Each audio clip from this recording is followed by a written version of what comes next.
Dan kita ketemu lagi di pertemuan memasuki minggu ke-9 untuk mata kuliah pilihan 1, program studi sarjana arsitektur, Fakultas Teknik, Universitas Widya Kartika, UWIKA, di periode semester genap 2019-2020. Pertemuan ini adalah setelah pasca kita mengadakan UTS, dan semoga dengan problem pandemi COVID-19 ini tidak mengurangi makna kita untuk selalu tetap belajar walaupun harus secara online.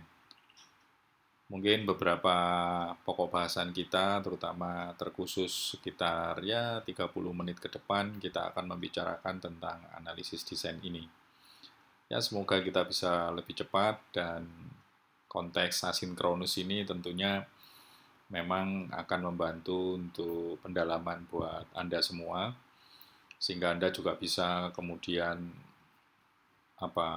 menggali lebih dalam lagi dari sumber-sumber lain, sehingga dengan pokok pembelajaran materi kali ini nanti kita bawa lagi ke proses diskusi melalui sistem LMS atau Learning Management System kita di UWIKA yang kita sebut dengan DION, ya, Education Going Online UWIKA, yang semoga diskusi kita bisa lebih gayeng di sana, sehingga beberapa proyek yang sudah menjadi gagasan awal Anda di saat UTS dapat untuk bisa lebih kita implementasikan pada tengah semester selanjutnya. Oke, kita membahas analisis desain. Apa itu analisis desain? Sebenarnya analisis desain ini adalah bagian dari sebuah proses desain inovasi yang sebenarnya suatu tools atau suatu metode yang pendekatannya untuk mencari hal-hal yang inovatif, yang baru terhadap apa yang sudah terjadi, yang ada, atau inovasi yang sudah ada, atau mungkin gagasan-gagasan inspirasi yang sudah ada. Berangkat dari sana, bagaimana kita mengembangkannya menjadi lebih baik lagi, menjadi lebih inovatif lagi.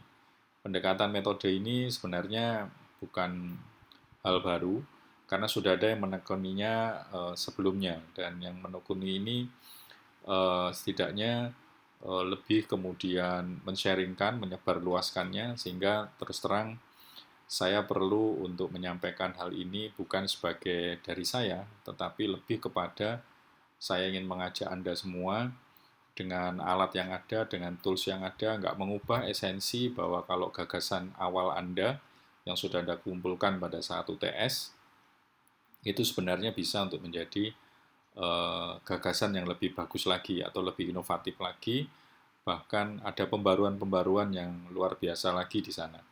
Ya, mari kita lanjut ke pokok berikutnya. Ya, ini yang saya ceritakan. Jadi proses desain inovasi ini sebenarnya sudah ada yang men-sharingkannya dan bahkan menelitinya lebih dalam. Beliau adalah Profesor Vijay Kumar, yang kebetulan saya adopt ini dari bukunya yang sudah diterjemahkan menjadi bahasa Indonesia, tapi tidak mengurangi esensi isi, ya, karena kita sebagaimana kita ketahui, pokok-pokok yang ada di dalam buku lebih bisa menjelaskan pada bahasa gambar yang maknanya menjadi 1000 bahasa artinya. Sehingga tentunya esensi makna yang mau disampaikan oleh Vijay Kumar, saya yakin karena kita adalah para desainer, jadi lebih mudah untuk mencerap dalam bentuk pola diagramatik, ya. Nah, pola-pola diagramatik inilah yang harusnya bisa kita ambil. Dan justru kemudian hal ini diadop juga oleh pengembangan ilmu-ilmu yang lain. Jadi proses desain inovasi dari Vijay Kumar ini pada hakikatnya tidak hanya untuk desain, tapi ternyata sudah diadop oleh banyak ilmu, baik itu dari ilmu produksi, ilmu yang berkaitan dengan manajemen, bahkan sampai keuangan dan lain sebagainya.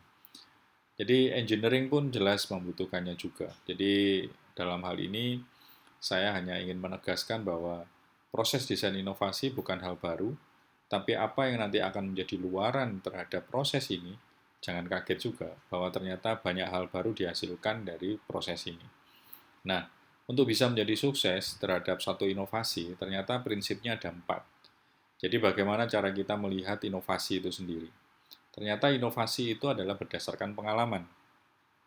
Jadi yang lebih esensial adalah ternyata kalau kita langsung mengalami apa yang menjadi permasalahan di sana, kemudian mengejawantahkannya dalam bentuk satu proses pendalaman, refleksi, maka hal-hal yang tidak kita duga atau tidak kita pertimbangkan, ternyata dari pengalaman itu membuahkan satu kondisi yang bisa kita bandingkan, dikaitkan dengan memori kita di saat kita mengalami hal yang lain, atau kemudian dilakukan satu proses kombinasi, sehingga dari berbagai pengalaman, akhirnya jadilah sebuah inovasi.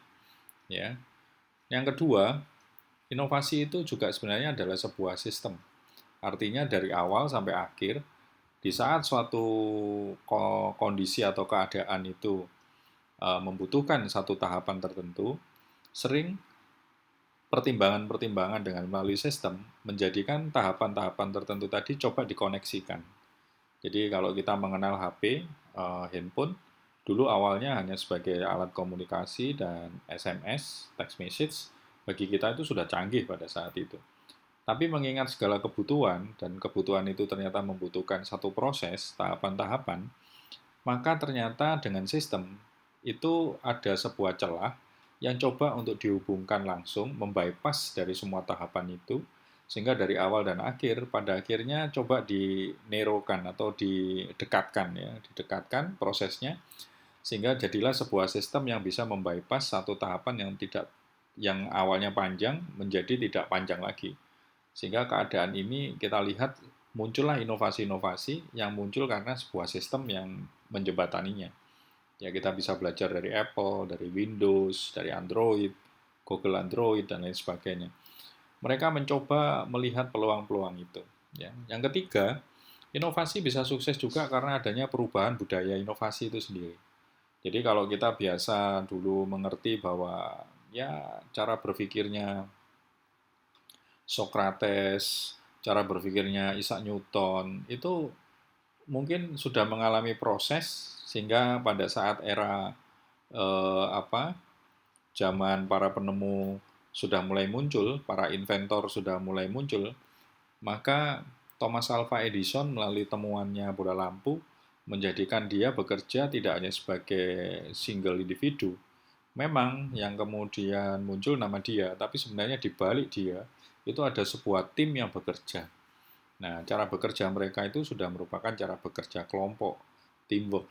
Sehingga budaya yang muncul bukan lagi budaya single designer, tapi yang terjadi adalah terjadi interaksi, banyak diskusi, banyak saling bertukar pikiran, dan lain sebagainya. Jadi inovasi bisa sukses dengan cara seperti itu. Walaupun sekarang zaman sudah bergeser juga, peradaban teknologi dan lain sebagainya, tidak surut dari konteks diskusi. Jadi dengan media sosial kita juga bisa berdiskusi, bisa membuat satu gebrakan-gebrakan baru. Artinya budaya itu tidak dibatasi juga oleh ruang dan waktu. Ya, budaya bisa hadir dengan apa saja. Sehingga dengan demikian inovasi tumbuh juga karena perubahan budaya-budaya itu. Nah, yang keempat yang saya bold di sini, yang saya beri warna khusus di sini, ini tujuannya ternyata poin 1, 2, dan 3 sebenarnya bisa kita anggap juga sebagai sebuah pengetahuan yang kemudian bisa kita gerakkan menjadi sebuah keterampilan. Sehingga dengan pengetahuan dan keterampilan yang dimiliki, sebenarnya inovasi bisa sukses dengan cara kita menjalankannya secara disiplin. Sehingga sebuah inovasi bisa hadir karena sebuah proses yang kita berdisiplin di sana. Menjalankan apa yang harus dilakukan step by step-nya secara persisten, secara konsisten, sehingga kondisinya kemudian itu menjadi satu bagian dari pengembangan keilmuan.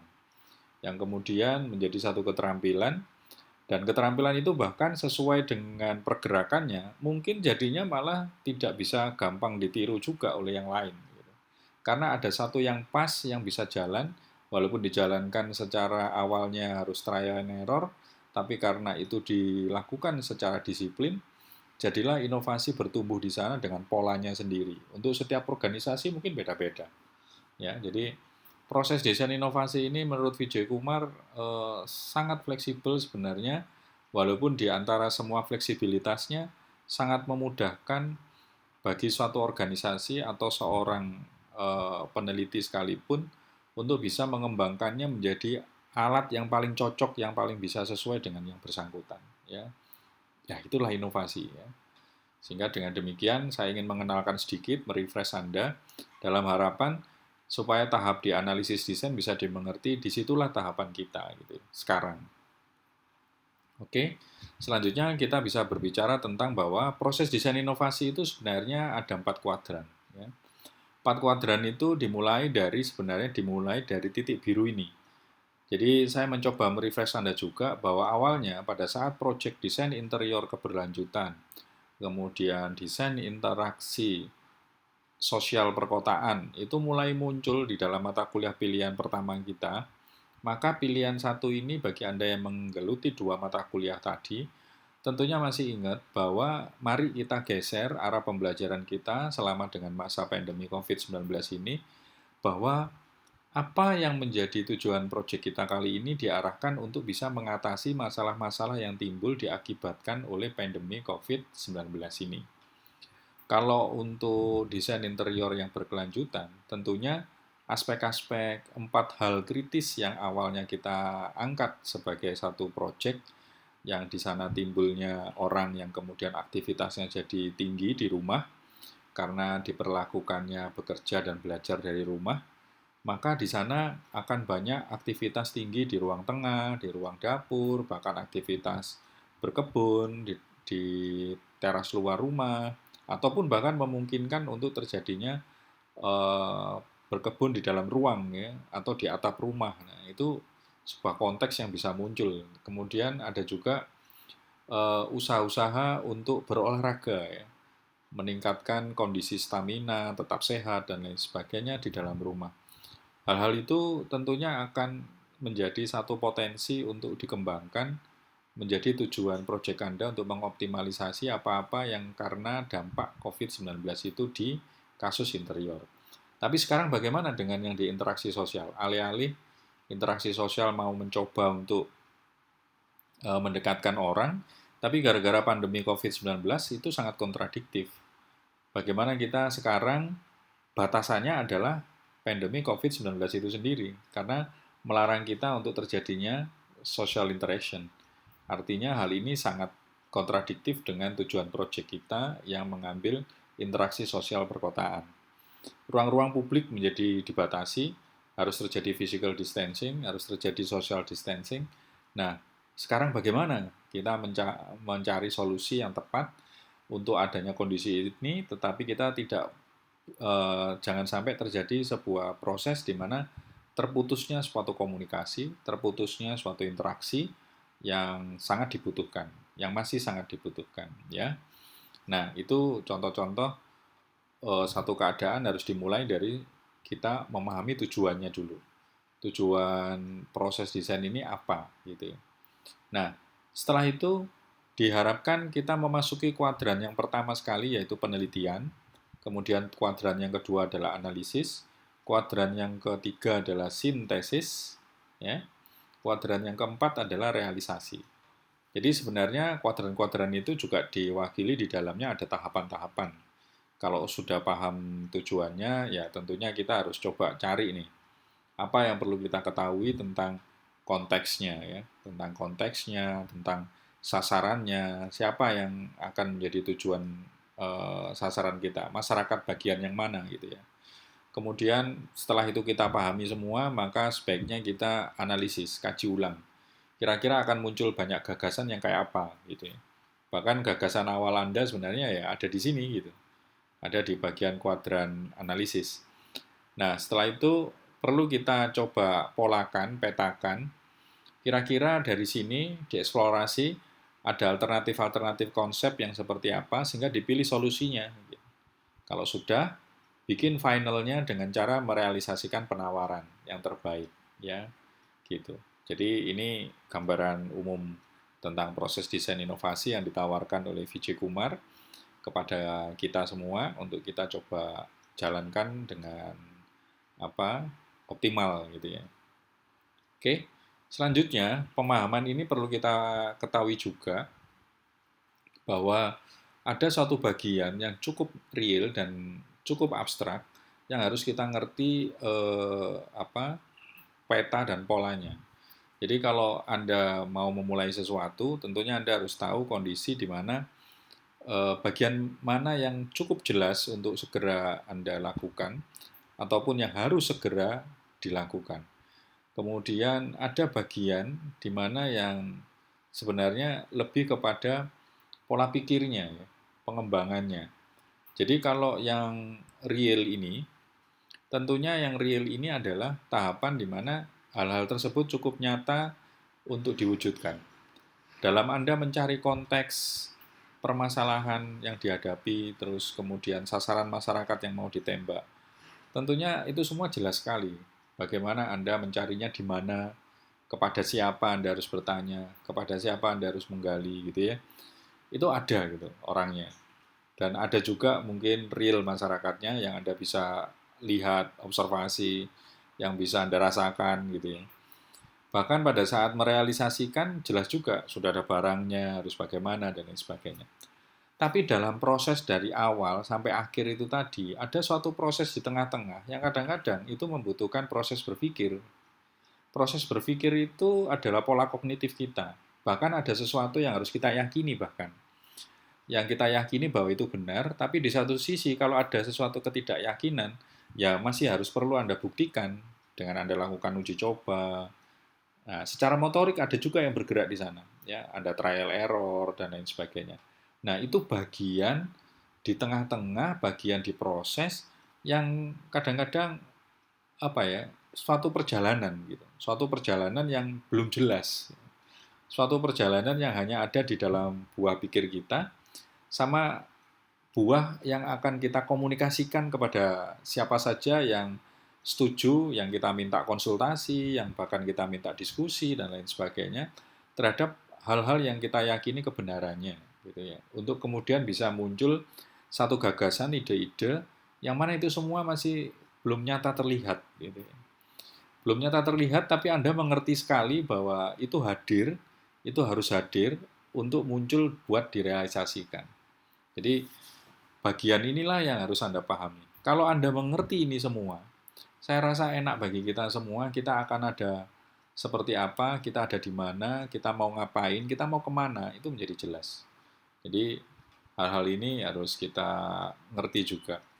Nah, di kota ini juga, Anda juga mesti memahami, juga mesti membuat. Ya, di dalam proses desain itu ada suatu keadaan di mana setelah Anda paham, maka sekarang solusinya apa? Jadi kita bukan menjadi seorang seniman yang mencoba untuk mengeksplorasi segala sesuatunya buat apa? Menyampaikan diri kita sendiri. Tidak. Kita seperti kayak punya tugas, kayak punya amanah bahwa sekarang tujuannya kemana, itu sebenarnya untuk yang kita layani. Gitu. Untuk pengguna, untuk penyedia yang kita layanin. Sehingga dengan demikian peran kita sebagai desainer itu adalah untuk memberikan solusi terhadap permasalahan yang sedang muncul. Oleh karena itu, aspek memahami menjadi penting, aspek membuat juga menjadi penting. Nah, dengan demikian, tahapan berikutnya yang Anda harus mengerti, ini ada satu bagian juga. Maka kalau tadi ada bagian yang nyata sama bagian yang abstrak, sekarang ini ada bagian di manakah yang Anda harus masuk di konteks pemahaman, bagian mana yang harus masuk di konteks untuk sudah saatnya kita menuju dunia nyata, yaitu membuatnya. Kalau satu keadaan penelitian tadi nyata karena apa-apa yang harus diperoleh, didapatkan itu real, hadir, maka untuk memahaminya secara nggak langsung, sesuatu yang baik real maupun yang abstrak, semuanya harus kita pahami. Ya, yang abstrak ini dalam hal apa? Mengeksplorasi gagasan. Ya, itu pun juga harus kita pahami. Sehingga artinya sesuatu yang sudah didapat pada akhirnya dieksplorasi lagi, dipecah-pecah bahkan, dibongkar bila perlu, bagian mana yang kurang, bagian mana yang harus ditambahkan, sehingga pada akhirnya pola pikir kita membentuk kita pada aspek paham yang sungguh-sungguh. Bukan paham yang hanya di permukaan saja, tidak dalam. Karena artinya kalau tidak dalam, berarti apa yang Anda buat juga tidak akan menyelesaikan solusinya secara tuntas. Sementara hal itu berbeda dengan aspek di mana Anda mengerti betul kapan suatu fase itu akan ada di aspek membuat. Membuat ini berarti proses-proses yang ada di sana sangat banyak motoriknya. Sangat banyak untuk menggeret kita yang dari semula hanya aspek kognitif saja yang dominan, maka sekarang digeret ke aspek bagaimana kita bisa meyakininya dengan sungguh-sungguh, sehingga akhirnya kemudian ada motorik kita yang jalan, sehingga proses sintesis di situ menjadi satu aspek uji coba. Biasanya kita melakukan sedikit prototipe kecil dan lain sebagainya, sampai akhirnya prototipe itu menjadi satu konsep yang final dan kita wujudkan dalam satu project yang real untuk menjadi produk yang sesungguhnya. Atau bahkan mungkin untuk menjadi sarana yang kita butuhkan, fasilitas yang kita butuhkan secara sesungguhnya. Nah, senyampang dengan itu, biasanya kita masih harus lakukan proses pengukuran, dan apakah itu sudah sesuai dengan masyarakat yang kita tuju sebagai tujuan awal kita.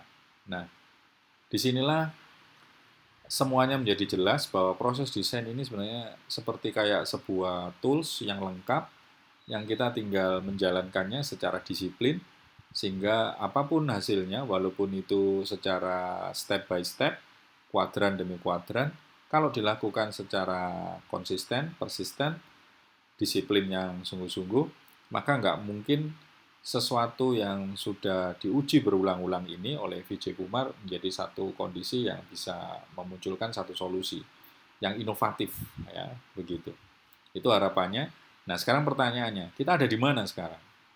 Kita sebenarnya ada di bagian analisis saat ini. Nah, itulah tadi makanya di bagian awal saya sampaikan, selamat datang di bagian analisis desain. Jadi ini sudah selesai nih di bagian penelitian, kita semua sampai di akhir tengah semester, sampai di UTS tengah semester, di mana di sana Anda sudah sampai pada menyampaikan gagasan awal. Gagasan awal itu sah-sah saja apabila Anda terinspirasi oleh karya orang lain atau yang sudah ada. Nggak ada masalah. Di dalam proses ini justru nanti kita bongkar semuanya. Ya, oke. Nah, lanjut. Ada satu keadaan di mana untuk membongkarnya, saya mungkin menampilkan satu metode atau tools yang sederhana, tapi jangan dinyana bahwa yang sederhana itu kadang tidak bisa mengorek lebih dalam atau membongkar lebih dalam apa yang sudah ada di dalam gagasan awal Anda. Jangan salah, ini alat yang sederhana, tetapi masih cukup relevan dan reliable atau handal di dalam menghasilkan satu kajian, satu analisis yang dalam tentang sejauh mana gagasan awal ini bisa dikembangkan lagi menjadi satu hal yang inovatif. Ya. Mungkin Anda sudah pernah melakukannya dan mungkin Anda pernah mendengar dan mungkin di sana tinggal sekarang pertanyaannya. Kalau iya, pernah dan lain sebagainya, ya coba kita akan lakukan lagi dengan cara yang agak sedikit ya ilmiah begitu, sehingga dengan cara begini hanya akan bisa menuntun Anda untuk sampai pada kondisi yang inovatif ya. Apa namanya? Mind mapping. Ya. Mind mapping method pada analisis desain sebenarnya eh, sedikit agak berbeda dengan satu kajian tentang mind mapping itu bisa untuk apa saja sebenarnya. Ya, termasuk untuk bagaimana bisa meringkas satu pengetahuan tertentu yang mana di sana akan menjadi poin-poin ringkasan yang cukup fleksibel buat kita untuk memahami satu kajian tertentu. Tidak hanya itu aja. Kita bisa menggunakannya seperti kayak pisau pada saat meringkas. Pisau biasanya memotong-motong terus membuat bagian yang tidak dibutuhkan dibuang, sementara yang dibutuhkan dikelompokkan ya. Mind mapping seperti pisau itu. Kalau di sini ceritanya beda lagi. Bagaimana bagian itu justru tidak dibuang, tetapi dipotong-potong sedemikian rupa, kemudian dikelompok-kelompokkan, dikategorikan, dan setelah dikategorikan, justru di sana kita akan melihat ada bagian yang kurang. Nah, beda kan penggunaan mind mappingnya, arahnya kemana? Nah, mind mapping seperti itulah. Jadi kita tidak bisa kemudian menyetarakan, oh mind mapping, oh nggak begitu. Kita melihat mind mapping sebagai pisau. Pisau yang memang bisanya memotong-motong. Tapi setelah dipotong-potong itu persoalan yang lain. Bagaimana pisau ini kemudian bisa mampu mengolah hasil potongannya sedemikian rupa, dikelompokkan, ada yang kemudian dibuang, diringkas, ada yang tidak dibuang bahkan, tapi justru menambahkan bahan-bahan lain, karena pisau tadi mampu memetakan bagian mana yang membutuhkan kelengkapan dan bagian mana yang sudah lengkap, bahkan dari situ dia kemudian bisa menjadi alat potong yang lain untuk bisa melengkapi hasil potongan-potongan sebelumnya. Luar biasa, mind mapping. Nah, ini yang saya akan perkenalkan kepada Anda, dan semoga dengan demikian Anda bisa menjadi lebih punya gambaran yang luas lagi tentang fungsi mind mapping. Jadi intinya begini, gagasan awal Anda akan diletakkan pada center dari proses mind mapping Anda. Ya.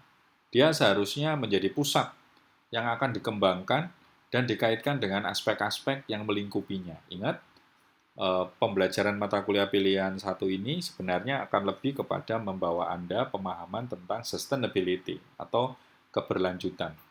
Keberlanjutan itu sesuai dengan aspek-aspeknya yang sudah kita pelajari sebelumnya, sebelum masa UTS. Apa itu sustainability? Ternyata satu kondisi di mana adanya keseimbangan antara tiga aspek utama ya. Aspek apa saja? Aspek sosial, aspek ekonomi, dan aspek ekologis. Nah, konteks aspek ini akan menjadi bagian yang sebagai alat potongnya. Ya. Sehingga nanti aspek-aspek ini akan muncul sebagai sebuah konektor, sebagai sebuah penghubung yang akan mengikat di sekitar dari gagasan awal Anda. Nah, setelah itu jangan lupa eksplorasi lebih jauh atribut-atribut pada aspek-aspek tersebut. Jadi kalau di aspek ekonomi, atributnya apa saja yang mungkin akan muncul?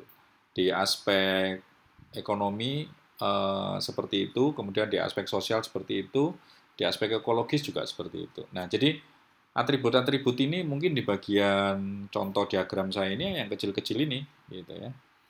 Nah, itu setelah ada di aspek-aspek ini, ya. Begitu. Nah, saya berikan contoh saja, di mana contohnya ini saya ambilkan untuk desain interaksi sosial perkotaan. Saya mungkin pernah menampilkan satu gagasan awal ya di soal UTS, bagaimana alat cuci tangan kita ini punya historical sendiri. Sebenarnya ini bukan Pemkot yang memulai awalnya, tapi yang memulai awalnya muncul desain dan alat seperti ini dari Ibu Yanita, pembina yayasan kita, yayasan YPPI, yang mana beliau punya ide sebenarnya diinspirasi dari kondisi yang ada di Bandung saat itu. Nah, kemudian dilemparlah ide ini, dibikinnya satu proyek prototipe, kemudian bahkan ditawarkan ke Pemkot, dan akhirnya malah Pemkot yang kemudian sekarang mengambilnya, dan bahkan sampai mendistribusi serta memeliharanya. Jadi, kondisi ini sebagai bentuk penghargaan saja, maka Pemkot kemudian menaruh alat cuci tangan ini ada satu unit di depan kampus kita ya. Ini luar biasa. Sehingga konteks ini kemudian menjadi menarik untuk kita bahas lebih lanjut. Dan saya nggak segan-segan pakai ini sebagai contoh supaya Anda tahu juga bahwa gagasan-gagasan awal ataupun yang sudah ada nggak serta-merta kemudian seakan-akan tabu buat kita untuk kita oncei untuk bisa kemudian menjadi satu gagasan yang lebih inovatif lagi. Nah, gini caranya. Jadi, kita petakan dalam aspek ekonomi, aspek sosial, dan aspek lingkungan. Setelah itu kita cari atribut-atributnya. Di aspek ekonomi, esensinya pasti soal apa? Efisiensi, efektivitas harga, ya kan? Produksi. Nah, coba itu digali ya. Sehingga di sini kita dapat misalnya produksi untuk memproduksi alat cuci tangan ini ya kita harus akui cukup mahal. Kenapa? Karena kita nggak mau bikin banyak, secara volume kurang, sehingga kita harus belinya komponen per komponen. Jadi masalah lagi pada saat mungkin ada kerusakan, itu juga bisa. Ya, sehingga dengan demikian, kalau untuk komponen yang rusak, tentunya harus kita bayar lagi per komponen. Jadi tidak bisa kita berbicara spare part seperti main volume ya. Karena memang keberadaan alat ini juga kondisinya sangat tidak massal. Nah, faktor tidak massal inilah yang kemudian menjadikan faktor biaya produksi menjadi tinggi. Ya, selain itu perawatannya. ya perawatannya. Jadinya membutuhkan satu kondisi yang khusus untuk merawatnya. Terus di sisi lain, tapi sebenarnya ada hal yang positif juga ya. Jadi sebenarnya produksi massal sangat memungkinkan di satu sisi. Mengingat apa? Komponen-komponennya sebenarnya mudah untuk didapat. Ya, kalau kita bermain volume sekali lagi, maka kondisi itu akan bisa memungkinkan untuk harganya menjadi lebih murah lagi. Di satu sisi, komponen mudah didapat. Artinya kita tidak perlu membuat sesuatu yang baru lagi. Kita gunakan yang sudah ada juga bisa, gitu ya. Karena sebenarnya ini proses kombinasi yang unik yang kemudian didesain sedemikian rupa tanpa harus membuat satu komponen baru. Tapi di aspek sosial kita lihat atribut-atributnya. Bisa jadi karena aspek ini juga kurangnya sosialisasi ataupun informasi yang cukup, apalagi kemudian dihandle langsung oleh Pemkot. Jadi ya wajar kalau kemudian tidak timbul rasa memiliki pada sekitar warga. Apalagi mungkin kondisi ini kalau diserahkan pada institusi tertentu dengan perawatan yang lumayan bunyi, tentunya hal itu jadi masalah, ya kan? Apalagi kalau itu dibebankan ke RT atau RW.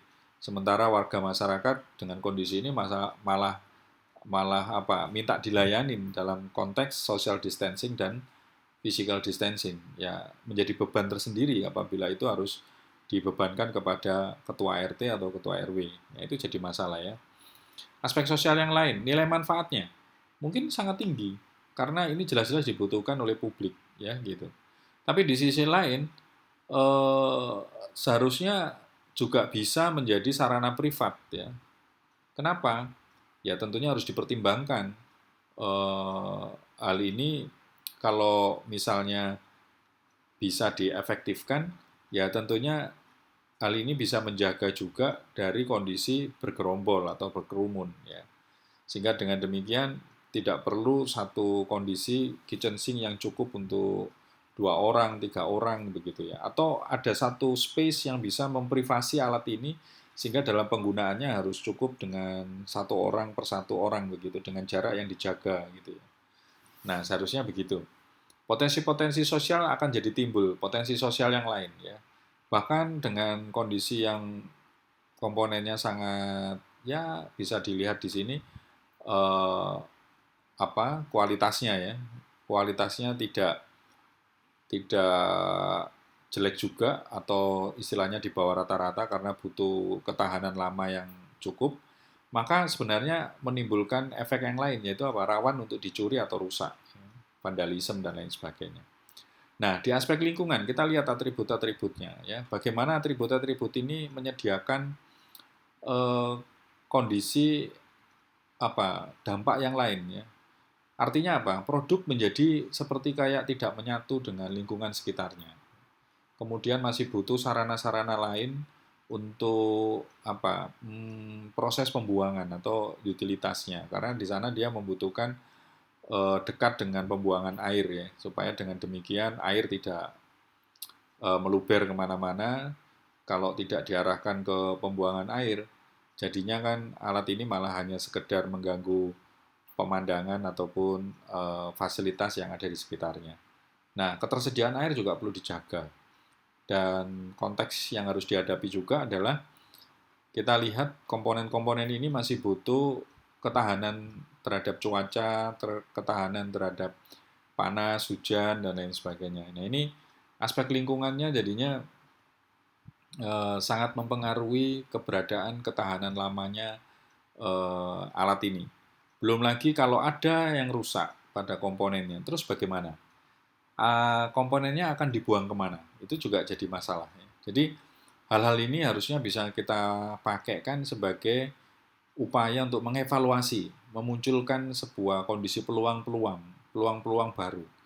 Nah, setelah itu tugas kita adalah mengkategorikan, mengelompokkan peluang-peluang itu, yaitu peluang-peluang mana yang positif dan peluang-peluang mana yang negatif.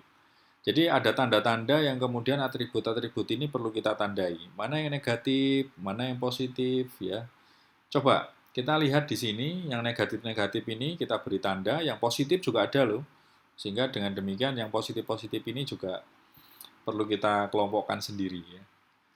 Notabene, sebenarnya tujuannya adalah untuk mengevaluasi gagasan awal Anda yang ujung-ujungnya juga akan memetakan munculnya peluang yang positif, itu yang kita sebut sebagai peluang pendorong, dan memunculkan terjadinya potensi-potensi negatif yang kita sebut sebagai peluang-peluang kendala. Ya. Nah, terus diapakan peluang pendorong dan peluang kendala ini? Ya coba kita tabulasikan. Seberapa sih tingkat munculnya peluang pendorong dan seberapa sih terjadinya tingkat peluang kendala? Ya. Mereka akan berfungsi untuk saling memberikan tekanan kepada gagasan awal kita. Itu yang kita harus perlu pahami dalam proses desain inovasi ini. Ya, setelah ditabulasi ternyata peluang pendorong yang positif itu ada 3 ya. Ternyata peluang kendala yang negatif, wah banyak sekali gitu ya. Loh ini berarti artinya apa Pak? Gagasan awal kita buruk sehingga kita nggak perlu pakai atau bagaimana? Ntar jangan-jangan gagasan awal kita itu sebenarnya ya sudah pernah ada yang pakai dan ternyata tidak memberikan satu solusi apa. Nah itu contoh cara orang berpandangan yang saya bisa sebut sebagai tidak open mind ya. Ada satu pemikiran tentang fixed mindset. Fixed mindset itu cara orang berpikir yang tetap, yang tidak mau berubah, yang tidak mau apa-apa. Dia melihat dunia ini ya selinier begitu ya. Kalau linear itu bicara sebab akibatnya ya sudah, selinier itu juga ya. Kalau ada kondisi seperti ini, maka akibatnya begini. Sehingga apa yang dilihat itu seperti hanya sebuah perhitungan angka yang sangat fix di permukaan. Padahal untuk melihat lagi lebih dalam lagi, ya seharusnya masih banyak peluang-peluang. Yang saya maksud itu, yang disebut dengan peluang kendala itu tidak selalu kemudian mau mengatakan bahwa kalau kendala lebih banyak daripada pendorong, maka dengan demikian gagasan Anda tidak bisa dipakai. Oh, tidak sesederhana itu.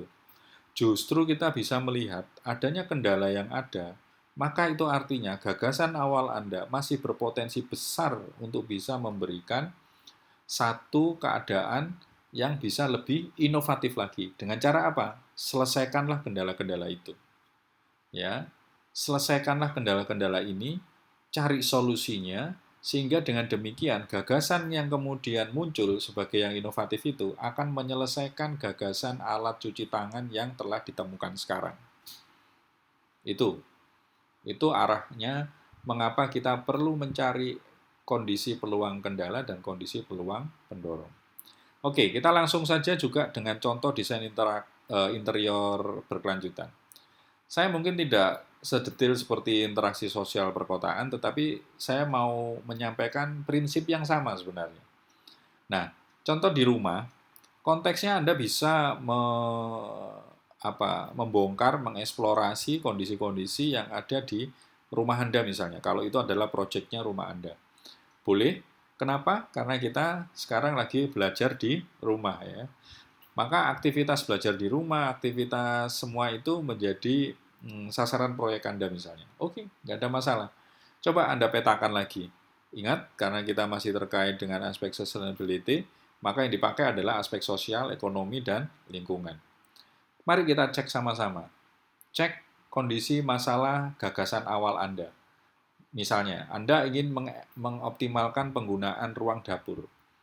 Yang mana ruang dapur selama ini konteksnya hanya untuk support sederhana, tapi sekarang harus menjadi optimal. Karena apa? Seluruh anggota keluarga ada di rumah dan semuanya ingin memanfaatkan ruang yang ada, termasuk hobi masak dan lain sebagainya yang dulu hanya makan di luar dan lain sebagainya. Atau mungkin Anda mau spesifikkan dengan masalah ruang sempit yang ada di rumah Anda. Tapi sekarang, kalau dulu itu masalahnya adalah banyak anggota keluarga yang beraktivitas keluar rumah, sehingga aspek ruang sempit tidak menjadi problem. Tapi di saat semuanya masih seperti ini, kondisinya ada di dalam rumah, maka ruang sempit itu tadi menjadi tidak cukup optimal. Ya.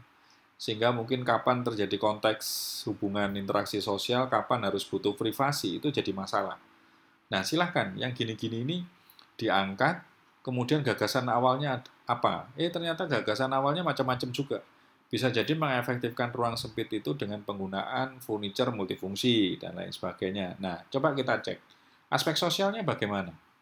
Ya, kapan furniture tersebut akan bisa mendukung kondisi interaksi sosial tercipta di rumah itu. Kapan juga kemudian dia tidak menjadi berfungsi dominan sehingga bisa menjaga privasi dari anggota keluarga yang lain. Nah, maka aspek-aspek ini bisa kita cek atribut-atributnya. Sesederhananya misalnya aspek sosial. Kita coba lihat sejauh mana hal itu ternyata bisa bikin nyaman para penghuninya, bisa bikin aman. Aman itu tidak mesti harus dari pencuri atau apa, enggak. Aman itu dalam arti juga bisa melindungi secara privasi kepentingan-kepentingan anggota keluarga tertentu ya. Untuk hal-hal ini yang disebut dengan privasi ya setidaknya hal-hal yang bersifat pribadi ya. Jadi ini bukan soal sopan sama tidak sopan, tetapi lebih kepada konteks kebutuhan dari masing-masing pribadi yang mungkin berbeda-beda. Ya, coba cek apakah hal itu sudah cukup bisa bikin nyaman, bikin privasi terjaga, itu juga konteks aman. Ya. Kemudian cek lagi sejauh mana produktivitasnya jadi meningkat atau malah menurun gara-gara kondisi COVID ini. Nah, kalau gagasan awal Anda ternyata yakin bahwa itu bisa untuk meningkatkan produktivitas, nah coba cek kondisi produktivitas yang dimaksud seperti apakah yang disebut baik ya. Sementara ternyata hal itu hanya baik untuk bagian anggota yang lain tapi belum tentu untuk yang anggota yang lainnya lagi gitu. Cek lagi sejauh mana komunikasi sosial pada rumah tangga tersebut juga berjalan dengan efektif ya. Kalau di aspek ekonomi sangat gampang misalnya, efektivitas, efisiensi biaya kalau itu harus diproduksi seperti apa, layak produksi atau tidak gitu ya. Terus kemudian masa pakainya, perawatannya gampang apa enggak dan lain sebagainya. Ya, coba cek. Di aspek lingkungan juga sama. Sejauh mana hal itu bisa mendorong terjadinya proses kebersihan lingkungan yang dibutuhkan di rumah tersebut, ya. Bahkan masalah penghematan energi muncul enggak di situ juga. Kemudian ada penghematan sumber daya, dan mendorong juga terjadinya daya dukung kehidupan. Misalnya begini, kita ada aktivitas berkebun, berkebunnya kali ini dibawa ke dalam rumah, maaf, ke dalam rumah artinya berarti ada tanaman yang bisa dipakai untuk di interior, itu bisa diefektifkan dengan baik, dan ternyata itu bisa mendukung faktor O2 yang ada di dalam rumah, misalnya begitu. Nah, itu satu kondisi yang bisa kita gali atribut-atributnya. Ya, cek, dievaluasi, dikembangkan, ditambahkan kajian-kajiannya lebih dalam, dipertanyakan, dan itu semua belajar dan lebih efektif lagi kalau Anda coba melalui teman-teman lain, berkontak, mendiskusikannya, atau mengkonsultasikannya dengan kami, dengan saya, lewat forum diskusi di Dion kita. Nah, itu menjadi menarik lagi ya. Kenapa enggak? Oke. Nah, setelah itu jangan lupa seperti juga di mind mapping sebelumnya, Anda kemudian petakan mana-mana yang berpotensi positif, mana-mana yang berpotensi negatif. Artinya, yang berpotensi positif itu adalah yang mendukung atribut-atribut yang arahnya lebih kepada mendukung proses-proses yang ada di aspek-aspek tadi. Ya, tingkat-tingkat yang diharapkan tertentu, level-level tertentu yang diharapkan itu mengarah kepada upaya untuk meningkatkan aspek sosialnya, meningkatkan aspek ekonominya, meningkatkan aspek lingkungannya. Itu adalah potensi-potensi positif. Kebalikannya itu adalah potensi-potensi negatif. Ya, jadi contoh yang berikutnya, Anda akan punya bagian mana yang akan menjadi peluang pendorong, bagian mana yang akan menjadi peluang negatif, ya. Nah, mereka saling menekan.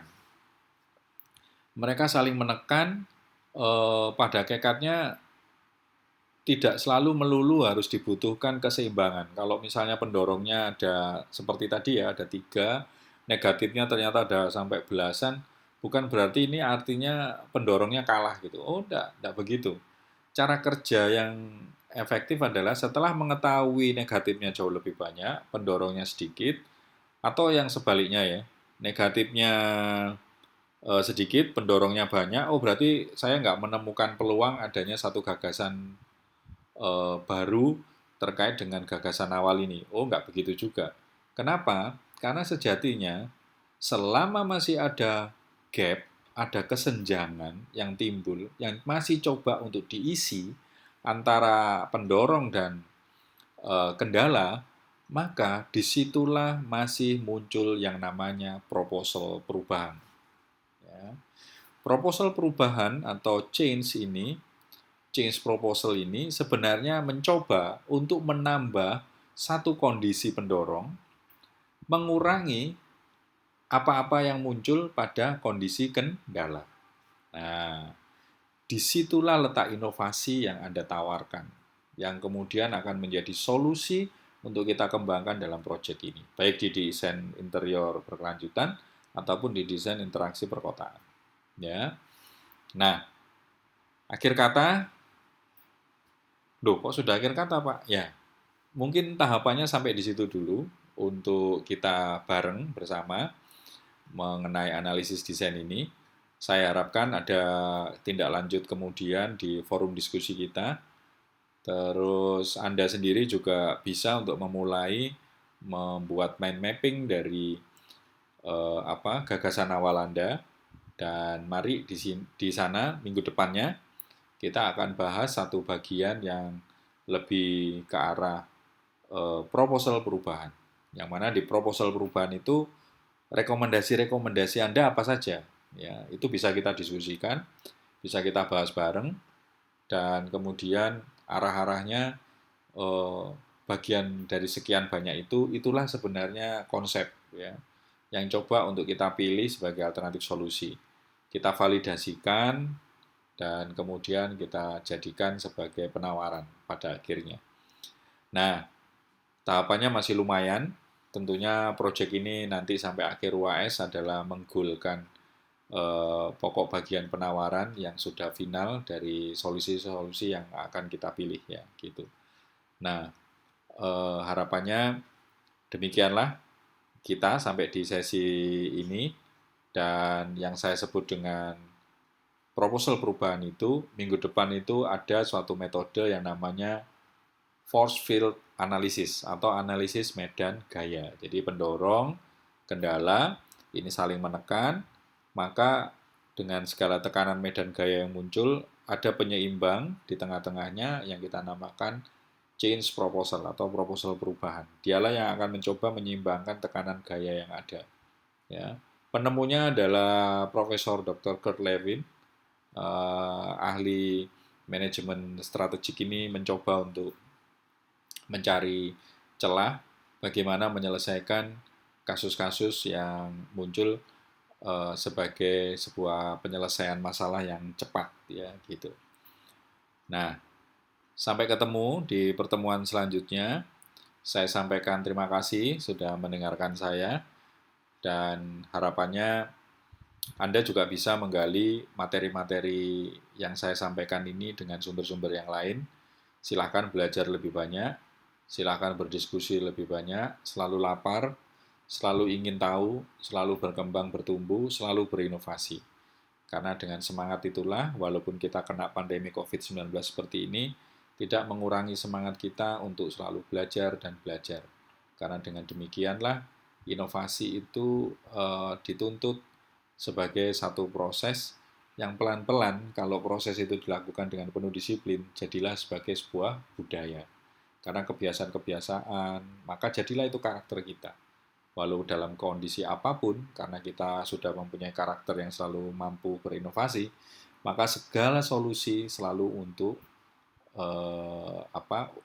kebiasaan kita. Sehingga kalau selalu biasa mencari solusi, maka permasalahan apapun itu selalu tetap bikin kita bahagia. Ya, masalah itu justru bahan bakar. Ya. Oleh karena itu, pesan terakhir saya, selalu tetap jaga stamina, sehat, selalu cuci tangan, dan jangan lupa untuk tetap bahagia. Berkat Tuhan senantiasa menyertai kita semua. Amin.